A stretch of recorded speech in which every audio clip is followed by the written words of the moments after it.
In 1191, the Holy Land once again blazed with the fires of war. Two men, two great symbols of East and West, were about to clash in an unforgiving confrontation. On one side stood Richard the Lionheart, a war-hardened king from England who had crossed thousands of miles to reclaim Jerusalem.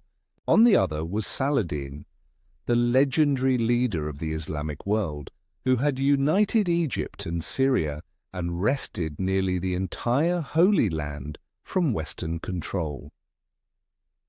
September the 7th, 1191, the Battle of Arsuf, a brief but pivotal moment in the Third Crusade, was about to be etched into history. After Saladin's resounding victory at the Battle of Hattin in 1187, Jerusalem, the sacred city of Christianity, fell into Muslim hands. The news spread across Europe like a thunderclap in a clear sky. Pope Urban III reportedly died of a heart attack upon hearing it. Thus began the Third Crusade. One by one, the kings of Europe took up the cross. Frederick Barbarossa, the Holy Roman Emperor, drowned en route. Philip II of France and Richard I of England sailed together to the Holy Land, but soon Philip returned to Europe, leaving Richard alone to carry the burden of reclaiming Jerusalem.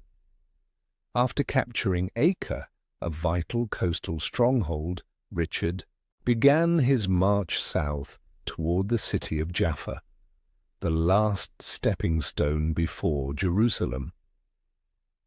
But he was not alone. Lurking constantly to his flank, like a ghost in the desert, was Saladin's skilled army. Richard knew he was crossing a harsh terrain, flanked by the sea on one side and desert on the other.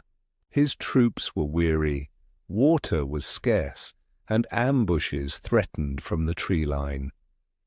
His marching column moved with strict discipline. Infantry protected the supply wagons in the center, cavalry guarded the flanks, and the Templars and Hospitallers held the vanguard and rear guard.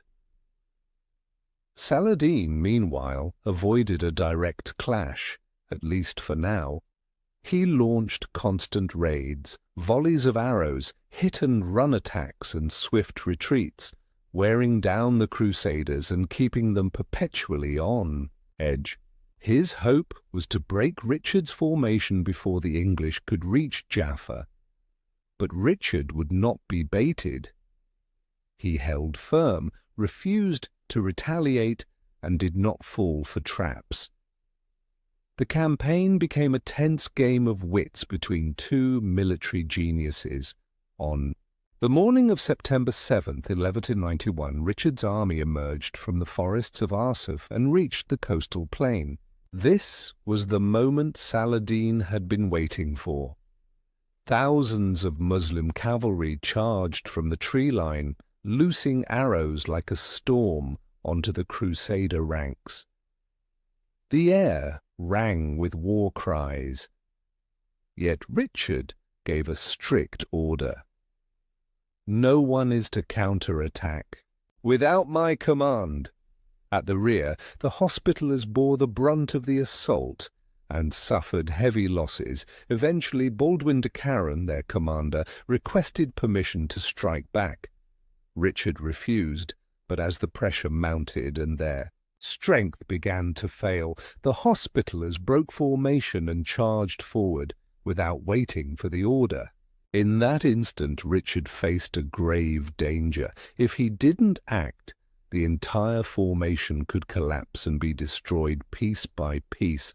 Without hesitation, he gave the order, full counterattack. The trumpet sounded. The entire Crusader cavalry surged forward. Richard led the charge himself, sword gleaming, courage unshaken. Saladin's troops, scattered in their skirmishing formation, were thrown into disarray. The Western cavalry ploughed through, forcing the Muslim army into a defensive Posture. Saladin quickly regrouped and deployed reinforcements from the flanks. Chaos erupted, dust blanketed the battlefield, steel clashed against steel with thunderous echoes. Yet Richard maintained control, regrouping his forces, halting pursuit when necessary, and launching sudden counterstrikes with calculated precision. After hours of fierce combat, the Muslim forces began to break. Saladin had no choice but to order a retreat. The Battle of Arsuf ended in a Crusader victory. Though it was a brilliant win, Richard did not destroy Saladin's army completely. But he achieved something critical. He captured Jaffa, a crucial base for his future campaign toward Jerusalem. As for Saladin, he had failed to stop Richard's advance, but his army survived and, most importantly, he still held Jerusalem. The Battle of Arsuf marked one of the few large-scale engagements of the Third Crusade. It did not decide the war's outcome, but it confirmed one thing: Richard was no mere legend, he was a true military genius. Saladin, though defeated, proved his adaptability, strategic insight, and humanity, qualities that would later form the basis for a peace agreement between the two sides. The war continued after Arsuf, but eventually both Richard and Saladin came to understand the limits of power. Neither could fully conquer the Holy Land by force. In 1192 they signed a treaty. Jerusalem would remain under Saladin's control, but Christian pilgrims were allowed free access. The Third Crusade ended without achieving its original goal, but it was not a total failure either.